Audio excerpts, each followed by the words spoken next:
In case you missed it, here's Dave and Cheryl's favorite moments of the week.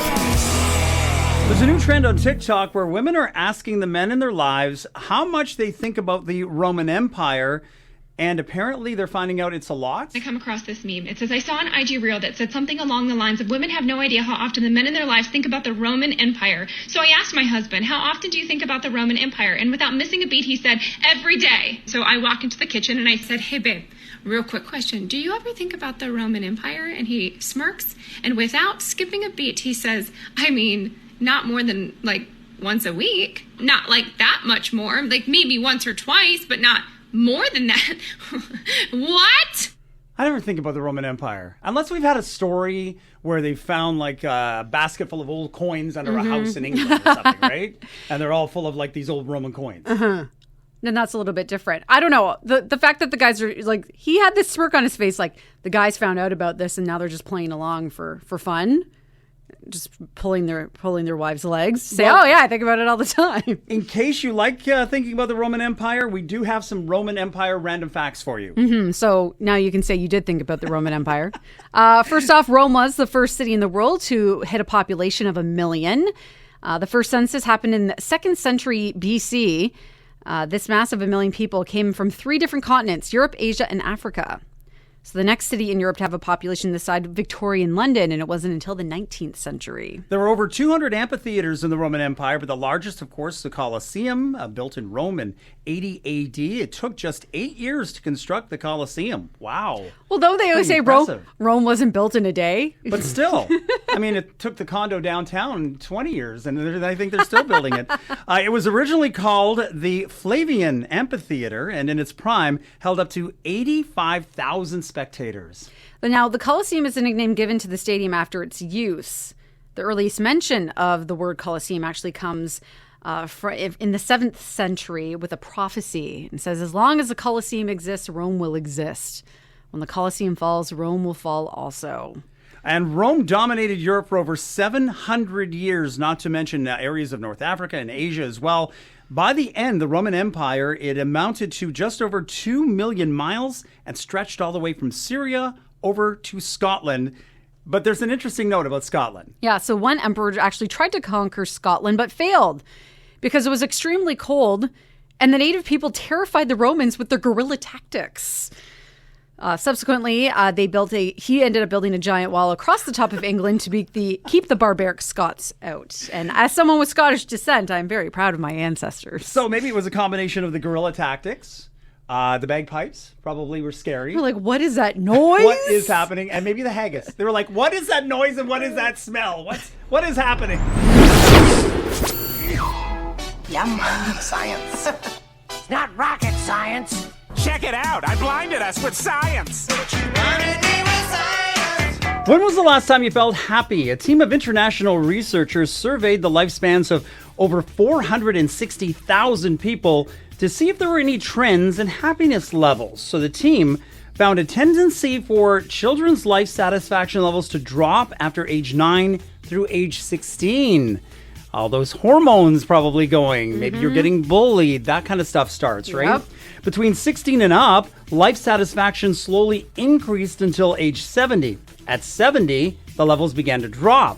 Positive emotional states declined from 9 all the way to 94. And then when you hit 94, do you just stop caring anymore? You're just like, hey, I'm still going, so I got to be happy about that. Gotta have fun with it. Hey, turns out laughter really is the best medicine, at least for heart patients. Scientists say laughing is enough to expand cardiac tissue and increase the flow of oxygen throughout the body, providing exercise to a weak heart.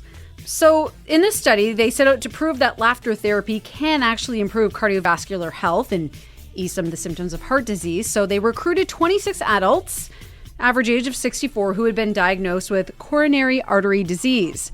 And so for each week for 3 months, they would have half the group watch comedy shows and the other half watched more serious documentaries. And well, the group who watched comedy showed a 10% advancement in the amount of oxygen that their heart could pump, plus improvements in the artery's ability to just expand. Something to be said for laughter. A new study shows that the part of beer you probably hate the most is actually what makes it so delicious. So researchers found that the bubbles and foam in beer hold flavor compounds, and when a bubble bursts, the flavor is released into the air and then into your nose. When we pour our beer, we want to make sure we're creating a nice layer of foam, 1 inch preferably. What the inch of foam will do and the carbonation will be release gas from the liquid, will release aromatics from the beer, and will release flavor compounds in the beer. So no gas is being consumed, and a more pleasurable drinking experience for the consumer. How many years that we were all pouring and you think, okay, got to do the perfect pour, when really you should be having some foam on top. Yeah, but I feel like you need to have, like, there's a delicate balance between the amount of foam versus... Yeah, you don't want a cup of foam. Yeah, exactly. That's what I was trying to say. And finally, an astronomer got really excited recently when he was walking down a beach in Dublin because he thought that there was this giant hole there. He was like, oh my gosh, this looks like it was caused by a meteorite.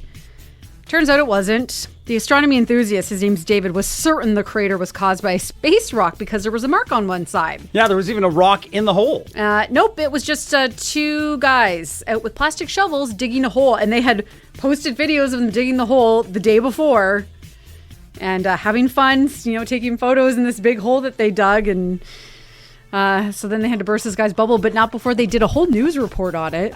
But a possible meteorite landing in, and they're like, no, actually it was just two dudes with a shovel. Sorry to burst your bubble. If you've ever received an unwanted picture, and maybe one with someone without clothes sent you in a text, Apple's latest iPhone update has a feature to prevent that. So iOS 17 came out this last week, and there is a new feature on it called Sensitive Content Warning. It automatically blurs those unwanted, dick pics. Now, the picture still comes through, but it's blurry, and there's a message on it that says this may be sensitive, and then you have to click a button if you want to see it. So instead of just being, surprised and bombarded when you open your text messages, it's blurred a little bit. So you just have to update, go to settings, privacy and security, and then turn it on. So, as long as you've got the latest and your iPhone can run the latest iOS, you can get it. And if you're the one who sends these pictures, why? First off, why? Stop it. Unless it is consensual, stop it. But don't worry, Apple is not going to be keeping them up in the cloud. The blurring happens on the person's phone, so it's not like they're getting blurred somewhere else and then sent. And then meanwhile, the new iPhone 15 is in so much demand, the Apple Store actually crashed earlier this month. So now pre-order deliveries are being pushed back, they say, until at least November. Whose cat is this? So there's a bit of a debate going on right now about who should get custody of a cat. So let's set the scene for you. Back in 2013, a woman in Wichita, Kansas by the name of Cheryl adopted a black and white cat. She named him Bob. But then a year later, he wandered off and vanished. Almost a decade later, though, Bob just turned up 1,200 miles away in North Carolina, and his name is Maui. So it turned out a different woman in Kansas at the time by the name of Alexandra found him back then, took him in thinking he was a stray, and then brought him with her when she moved to the East Coast. Well, he wandered off a few weeks ago and got scooped up. And they took him into the local animal shelter or a vet clinic, and they scanned him, and it turns out he had a microchip.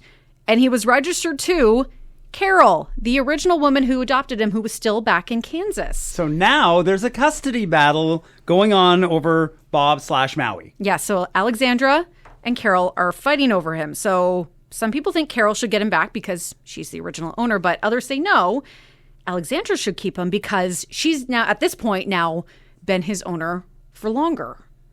But this week, the shelter that has, had the cat after scanning him, say they talked to the county attorney's office, and they told them that their thing to do is send him back to Kansas to his original owner, Carol, because she, according to his microchip, is the actual owner.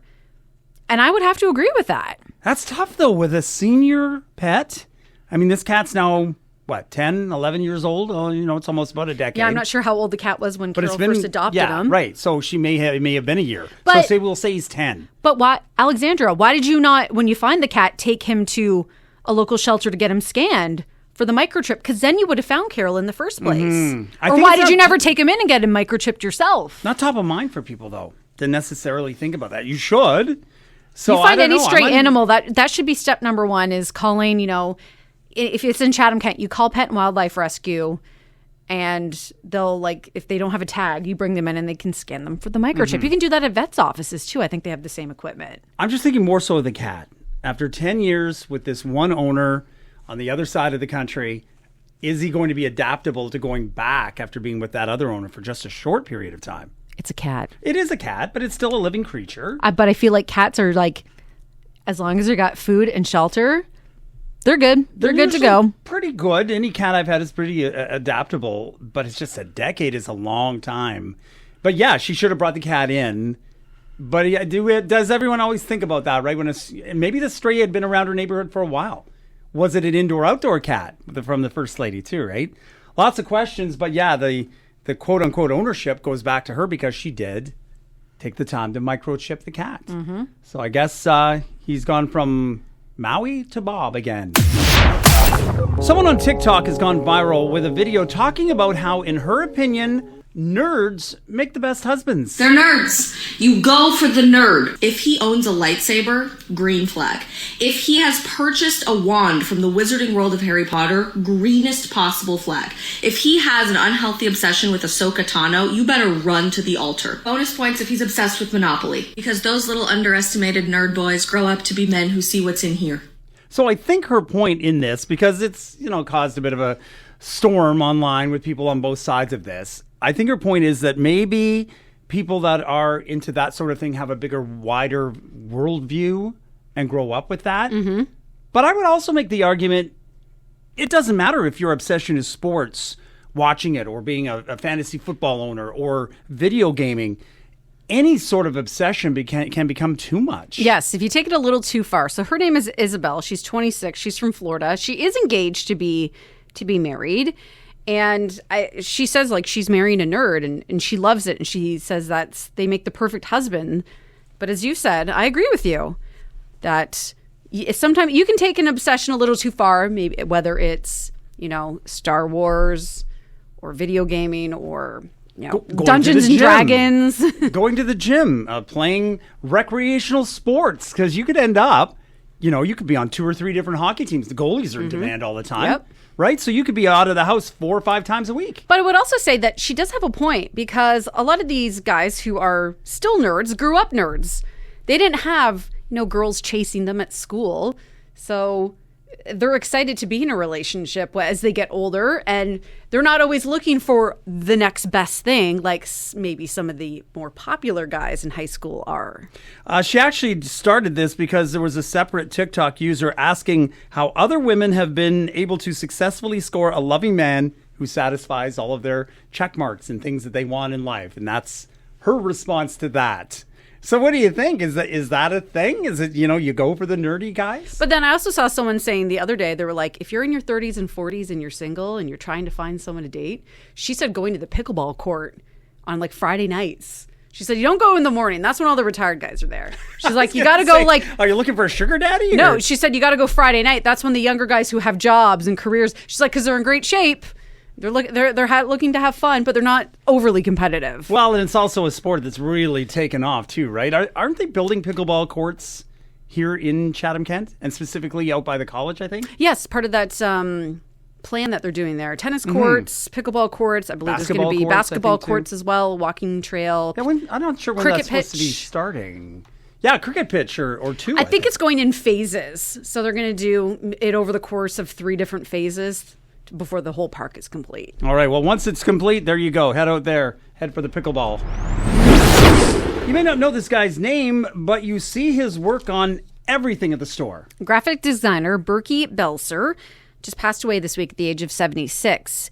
You know him better as the guy who designed the nutrition facts label that you see on all food packaging. He passed away from cancer. His wife talking about that earlier this week. His nutrition label debuted in 1994 after the U.S. Congress passed that Labeling and Education Act, and it's still being used everywhere 30 years later. They've tweaked it a few times since then, but for the most part, it's unchanged. Because before the early 90s, food companies didn't have to list calories or serving size.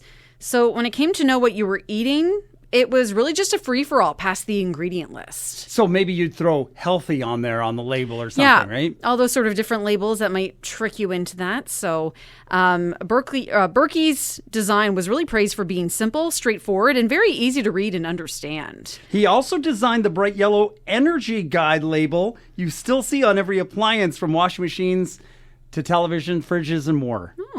Pretty inventive guy. I love that. U.S. President Clinton gave him a Presidential Design Award, and the head of the FDA back then still calls him an absolute genius for what he was able to put together. Well, I mean, you think about before then, it was just a free-for-all of how many calories does this have? Is No this one good really for me? knows. How much salt is in this? No one has any idea. How much fat? How much this? How much that? Well, thankfully for him, we have that information. Smile, I'm taking a picture of us right now. And now I have exactly 1,700 pictures on my phone. And I am under the average. Apparently, the average number of photos people have on their phone right now is 2,795. Not you, though. I'm over 5,000. I just checked. You know what, though? Cheryl's, in her defense, her phone doesn't have a delete button. So it was like a glitch. No, you know what? I went back. I have a memory card on my phone, and because I have a Samsung, I have a Android. You have an external memory card, iPhone users, and you can move it from phone to phone.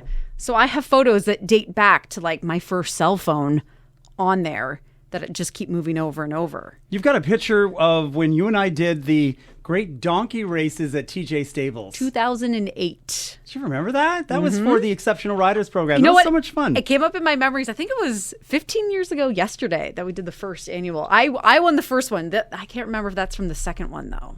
And then I won the You second did. one. Yes. And did we ever have a rubber match? I can't remember. I don't think we did. We need to find some more donkeys. So some other stats when it comes to our phones and whatnot. Why do we have so many pictures on there? Well, we want to look back on the moment later, like the great donkey race. Yeah. To take a photo of something unusual or something we've never seen before. How many of us do that with bugs in the backyard? Right? Take a photo of that. You're like, what kind of spider is this? Another reason that we take a lot of photos to show something to someone else. Yeah. The number of screenshots I have on my phone, because you're like, take a screenshot and then send it off to someone else. A lot of times, of course, we're taking photos to post to social media. So you take like 17 of the same photo and then you go through and pick the best one. And because there's a, quote, cuteness factor, that one's usually about kids and pets. Yes. It's been, you know what, though? It's been a while since I've taken a picture of my dog, I think. Oh, I've got lots. My wife just took one the other day. The dog was all curled up beside me and trying to get in a little cuddle time. So when it comes to photos, comedian Norm Macdonald had a great bit one time on David Letterman talking about photos and photos back in the day. And if you listen, you can hear Letterman laughing. And he normally didn't do that very much when comedians were on, but he was always a big fan of Norm Macdonald.